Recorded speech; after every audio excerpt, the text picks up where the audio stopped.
Coming up on the News 3 Now at 10, the latest from a mass shooting today in El Paso, Texas that has left at least 20 dead. And dozens of book lovers are showing their support for a local store ahead of a big move. Plus, no badges, no hoses, just one ball. Find out who came out victorious. From the Channel3000.com Alert Center, this is News 3 Now at 10. Thanks for joining News 3 Now at 10. I'm Adam Duxter. Amanda Quintana has the night off. We start tonight with the latest out of El Paso, Texas, where at least 20 people are dead and 26 are injured after a gunman opened fire at a shopping center. Police have 21-year-old man in custody. CBS News' Kenneth Craig has more. A gunman opened fire at a Walmart in El Paso, Texas, just before 11 a.m. on Saturday. These surveillance photos appear to show the alleged shooter entering the building. The Walmart was at capacity when the shootings occurred. Sources tell CBS News 21-year-old Patrick Crucis is in custody. The person that was taken into custody without incident, and no law enforcement personnel fired their weapons. Police are investigating a manifesto apparently written by the suspect. He denounces the increasing Hispanic population in Texas as one reason for his actions. Congresswoman Veronica Escobar represents El Paso. This is someone who came from outside of our community to do us harm. A community that has shown nothing but generosity and kindness to the least among us. The Walmart is part of a large shopping complex that was on lockdown during the attack.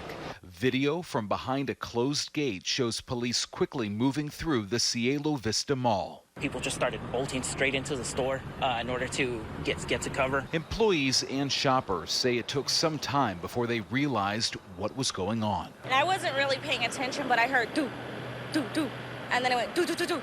Just hours after the attack, hundreds waited in long lines to answer an urgent call for blood donations in the latest community ripped apart by yet another mass shooting. Kenneth Craig, CBS News. Democratic hopeful and El Paso native Beto O'Rourke is canceling campaign events to return to El Paso in the wake of the violence. President Trump pledged the full support of the federal government and tweeted, quote, "The shooting was not only tragic, but it was an act of cowardice." Now let's turn it over to Dana Fulton with your first alert forecast. Dana? Adam, right now we're looking at showers and thunderstorms passing through the southern edge of the state. This line in the last few hours has just pushed its way south, bringing some heavy rainfall and some stronger wind gusts at times. Most of the heavy rain right now is at the western edge of Dane County, pushing into Mount Horeb currently around Cross Plains.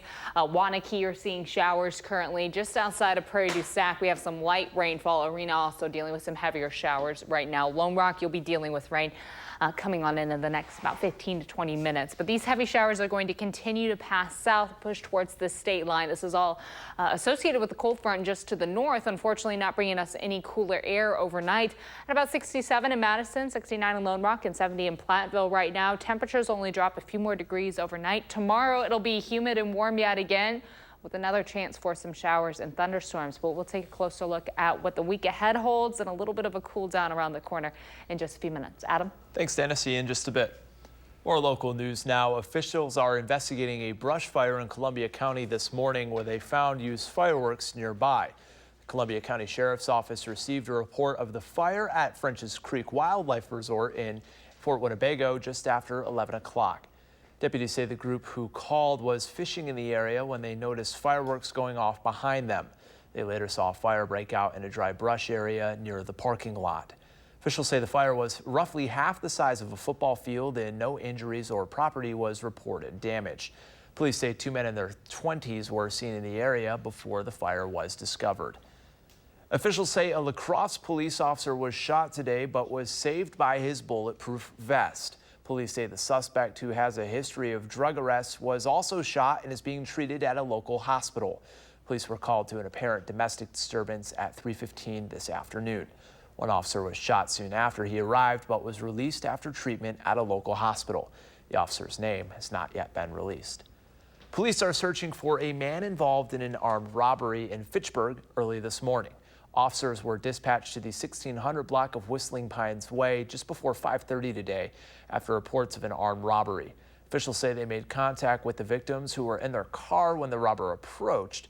The victims say the robber pointed a gun at them and demanded their belongings, ran away shortly after the incident. Anyone with information is asked to call Madison Area Crime Stoppers anonymously. Milwaukee Mayor Tom Barrett says a new electric scooter program in the city is drawing some complaints. Barrett issued a stern warning yesterday about the use of scooters on sidewalks. He says using them on sidewalks makes it harder for older people, people with disabilities, and pet owners to get around. Cities received more than 100 complaints after the program started just last month with 500 scooters. Barrett says the program will be canceled if the problems don't stop. Also in Milwaukee, a driver plowed through a gathering crowded for an anti-violence rally today on the city's north side community. Members were gathering to promote peace and nobody was hurt in the incident. The Stop the Violence rally brought together families who have lost loved ones to violence in the city. About 40 people were escorted by police as they walked through the streets when the car made a left turn, nearly colliding into the crowd. Police are investigating a crash that killed 6 people, including 3 from Wisconsin in Minnesota yesterday. It was the deadliest crash on Minnesota roads in a decade. The 2-car crash happened just after 1:30 in the morning on Interstate 90 southeast of Minneapolis. Each car had 3 people in it and all died. Officials say several were not wearing seatbelts. I would guess from what I seen that both cars hit directly square head on. I was just astonished at how destroyed they were. According to a GoFundMe page, Sheila and Tamara Eagle were traveling from Waukesha to a family funeral in South Dakota. They were with 11-year-old Niobe Eagle Richardson. At this point, the State Patrol doesn't know why Eagle was driving the wrong way. Another store is planning to leave the nearly deserted Westgate Mall on Madison's west side. Gabriella Becerra shares how a local bookshop had to find a new home to set up shop. The Friends of Sequoia Library isn't your average bookstore. They sell donated books and use the profits to help the Sequoia Library branch. Their current store is closing because of possible redevelopment of Westgate Mall, but they already have their sights set on the next place. In the back of the Friends of Sequoia Library bookstore, some things are just kind of never move, but I have the shelf space. One volunteer calls her job a rare opportunity. I would die if I couldn't do it. No, this is the best volunteer activity a person my age can have. 87-year-old Teresa Shinners is the self-proclaimed curator of the discount room. I get asked for a particular author or a title, and so I can usually find it or let them know that I don't have it. So because I'm in here all the time. And also the bookfinder. But ask Teresa, she'll know. And sometimes I will. The store is filled with every genre one could think of. It's a treasure hunt. All donated and in support of Madison's Sequoia Library. And they donate them to us so that we can sell them, get them back into circulation in the community, and then the money goes to support the library. You won't find these volunteers in Westgate Mall much longer. We've certainly enjoyed being in this mall. But we're also looking forward to the future. They're moving to Market Square. The new place is a little smaller, and we're going to have to learn how to do business in a little more efficient manner.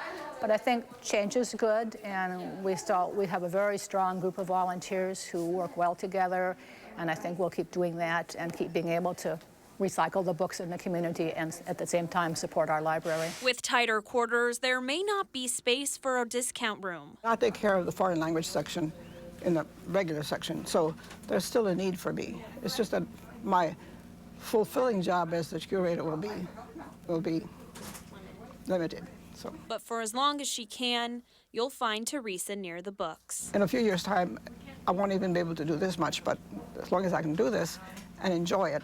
So you're almost essential to this place. Oh, I am indeed. They'll never find another like me. Hy-Vee Corporate Offices owns Westgate Mall. In May, they said they were entertaining the options to get Westgate Mall development back under contract. TJ Maxx, a major retailer in the mall, has plans to move across the street in the coming months. We have more information on Friends of Sequoia Library's last sale on our website, channel3000.com. All right, thank you, Gabriella.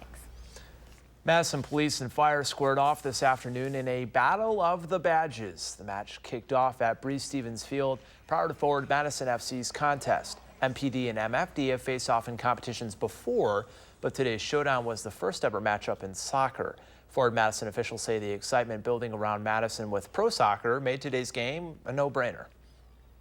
Now that we have a professional pro soccer club here in Madison and beautiful historic Stevens Field, just the opportunity to kind of bring that PD and fire rivalry to new levels was just just hard to pass, hard to miss.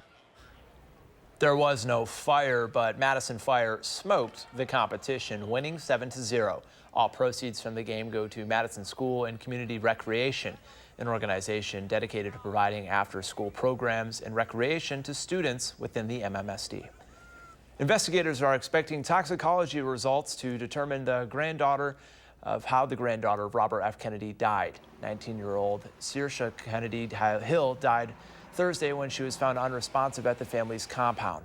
The compound served as the summer White House during the Kennedy presidency.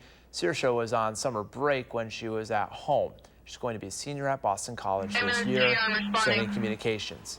She wrote about her struggles with depression while in high school, volunteered with the College Democrats at Boston College. Police in California now say the Garlic Festival shooter died from a self-inflicted gunshot wound to the head. Originally, police say Santino Ligon was shot and killed by them. The coroner says while police did fire multiple shots at Ligon, he was able to shoot himself, taking his own life. Last Sunday, 3 people were killed and 16 were injured at the food festival. Police are still looking into a motive. Still to come on News 3 Now at 10, we'll tell you more about Dane County houses that are getting a makeover with the help of some volunteers.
Welcome back to the News 3 Now at 10.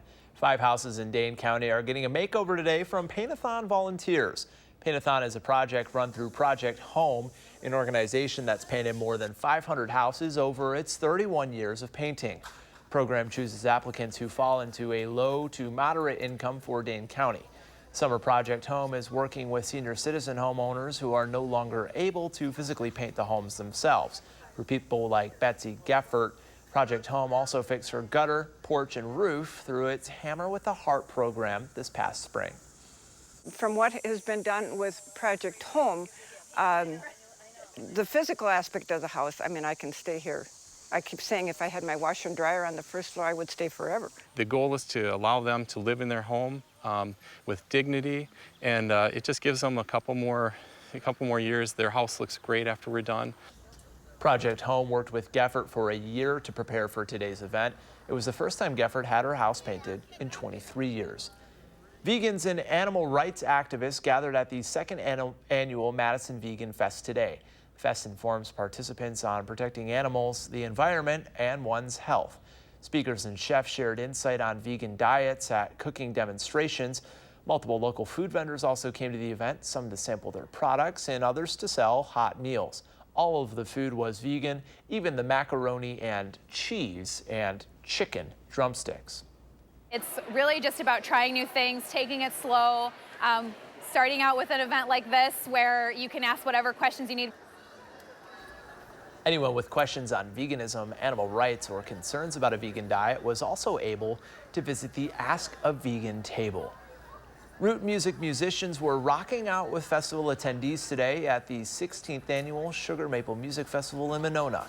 In addition to music stages, the festival includes an interview stage where artists talk about their craft and jam tents where attendees were encouraged to bring their own instruments and play along. Organizers say the festival is part of the tradition of passing on root music, from bluegrass to honky-tonk. It seems to be a real resurgence in interest of this kind of music, and if you look around Madison, there's increasingly a large number of venues who are featuring the roots music. Raymer added they worked to make it less of a go and listen to music festival and more of a becoming a part of the music festival. Speaking of outdoors and being outside, let's get a look at your first forecast with meteorologist Dana Fulton. Now, today, of course, was a little warm and a little humid outside. Now we're looking at rain and some isolated thunderstorms for the rest, or at least for the next few hours. Not staying with us totally overnight, though. Here's a look at this afternoon from our WISC-TV Skycam. The dark clouds roll in. We have some rain in spots sliding through Dane County. And of course, right now we are also looking at those showers passing on through. Today, we officially hit a high of 87 degrees. It was a little warm and humid outside before the shower chances popped on up. And then once the showers did start up, our temps dropped significantly, very, very quickly, starting the day off in the low 60s. So here's a look right now at our Doppler track. We have the heaviest showers currently around Cross Plains and Mount Horeb. In the northeast corner of Dane County, there's also some heavy showers, and just south of the Dells, we have some heavy rain. Some lightning also outside currently, so you may hear a few rumbles of thunder, but this line of storms will continue to press southwest. So if you are just southwest of that line right now, keep that in mind. The storms are going to be heading in your direction over the next 30 minutes or so. This is all as a cold front sinks south, just slicing the state in half. And unfortunately, it's not going to cross completely overhead. It's just going to continue to travel east. That means we're going to stay warm and humid for tomorrow, with another chance, a little shortwave opportunity for some showers to bubble up in the afternoon and evening. Our big cool down will come as a cold front passes overhead for late in the day on Monday. That may also bring some stronger storms for us on Monday. Right now we're at 67 in Madison. Our dew point's close to our temperatures. It just feels very muggy outside overnight. And compared to this time yesterday, our dew points are just a little bit higher than where we were at about 24 hours ago. So we'll start the day off with some sun, and then heading into tomorrow afternoon, there is going to be a slight chance for some isolated showers and thunderstorms. Monday morning, we start off partly sunny, and then that line of showers pushes in, and we may be dealing with some stronger thunderstorms along with that, some heavy rain at times and some stronger wind wind gusts. Because of this, there's a slight risk for severe weather stretching really for most of southern Wisconsin from Green Bay down to Platteville, with that line coming through late in the day on Monday. The good news behind it, we will see a drop in our temperatures. Again, overnight, these storm chances continuing to move southwest, and then steadily we become partly cloudy by tomorrow morning. A few isolated showers and thunderstorms possible for Sunday late in the afternoon and evening. And then on Monday, the storm chances will start to develop in the afternoon during the heat of the day. And again, we'll be keeping a close eye on the radar that day, as there is the chance to see some stronger storms come in. Overnight low of about 64. Skies will become partly cloudy by tomorrow morning. And then for Sunday afternoon, we'll be in the mid 80s for afternoon highs and partly sunny sky. And then that slight chance for some storms to bubble up late in the day. A very good chance for some stronger thunderstorms on Monday. Mid 80s for those afternoon highs. It is going to be humid outside for both Sunday and Monday. Behind that cold front, though, looking ahead to the middle of next week, it's going to feel much better outside. Temperatures will be closer to average in the upper 70s or near 80 with partly sunny skies. A slight storm chance might linger into Tuesday, but once the cold front gets through, the dew points are going to drop. It won't feel as humid. It'll be a pretty comfortable middle and end to the week. And looking ahead to next weekend, things aren't looking too bad, Adam, but right now it is going to be a little muggy, unfortunately, for the second half of this weekend for your Sunday. So folks in town for the CrossFit Games, extra bottle of water, maybe some sunscreen. Absolutely, some sunscreen, and yes, hydration. Very important. Dana, thank you very much. Well, the Packers' new head coach was pretty impressed with Packer fans at family night in Lambeau. Story coming up next in sports.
The Brewers are hoping to make another run at the playoffs this season, but the last week is changing that perspective a bit, especially after dropping the first 2 games to the Cubs at Wrigley Field. Seems like Ryan Braun's about the only Brewer who's consistently getting hits for Milwaukee at Wrigley.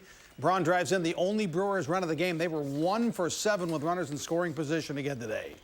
It was a 1-1 game in the 7th. Albert Almora Jr. hits one to the left field corner off Junior Guerra. It's hard enough, it's high enough, and into the basket for a home run. Final score, Cubs 4, Brewers 1. They'll close out the series at Wrigley Field tomorrow afternoon at 1:20. Northwoods League tonight, the Madison Mallards lost in Rockford 7-6. The Mallards and Rivets play an afternoon game in Rockford tomorrow, 1:05 first pitch at Rivets Stadium. The Badger football team is hard at it again with practices today and tomorrow. Only 27 more days till that season opener at South Florida on Friday, August 30th. It's not often we concern ourselves with football practice at Florida State University, but there's an interesting story to Badger fans in Tallahassee because you all remember quarterback Alex Hornibrook. Well, number 12 transferred from Wisconsin to Florida State. He's now competing to be the Seminoles starting quarterback. Hornibrook says life is good at FSU. When I came down here on the visit, I was really impressed. First of all, with just the guys and the talent on this field, it was pretty crazy. Getting down to the first thing I saw was the receivers. I'd never seen that much talent in a receiver corps before. And then everybody just seemed hungry at that whole practice. It was just kind of a different intensity than I've seen before. These guys have been awesome, getting down here and meeting all them, and they're very welcoming, and just getting through all the workouts with them. It was a real good summer. The Houston Texans are coming to Green Bay. They'll have joint practices with the Packers Monday and Tuesday. Then it's the Texans and Packers in the first preseason game Thursday at Lambeau Field. Last night, a crowd of about 70,000 showed up for the 19th annual Family Night, where a lot of people who can't get tickets to see games could see the Packers at Lambeau for $10. Still, it's pretty remarkable to have that many people for a practice. It was Matt LaFleur's first Family Night as Packers head coach. Oh, man, what an environment. I've never been a part of anything like that in my life. When you can almost fill up that stadium on a practice, that's pretty unreal. It just shows the passion and loyalty that this fan base has, which is awesome. Forward Madison FC is in the hunt for a playoff spot in USL League One. Tonight, the Flamingos host FC Tucson. Another big crowd at Breese Stevens Field. 4,350 in attendance to see if Forward Madison can stay on a roll. There's that big crowd. Wow, over 4,300. Anyway. As Josiel Nunez sets up Don Smart, there's a reason this guy was the league's MVP in the first half of the season. Look at that shot. How in the world did that go in? We're going to take another look to see how Smart found the window and doinked it off the frame for the goal. It was a beauty. That was the only goal of the game. Final score, Forward Madison 1, FC Tucson 0. That's 3 straight wins for the Flamingos, who are now above the 500 mark. And day 2 of the All-City Swim Meet at Westside Swim Club. It's qualifying races for the younger crowd today. Here's a name to watch. Ridgewood's Walter Billmeyer. He leads the qualifiers in the boys 9 and 10 50 backstroke. He'll go for multiple city championships tomorrow. All the finals are tomorrow at Westside. They'll start early in the morning. Just good to hear about football again. Yeah. Thank you so much, Jay. And right. We'll come back in just a minute with our last weather.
People from across the country are enjoying a special event in Middleton today to honor a very special condiment.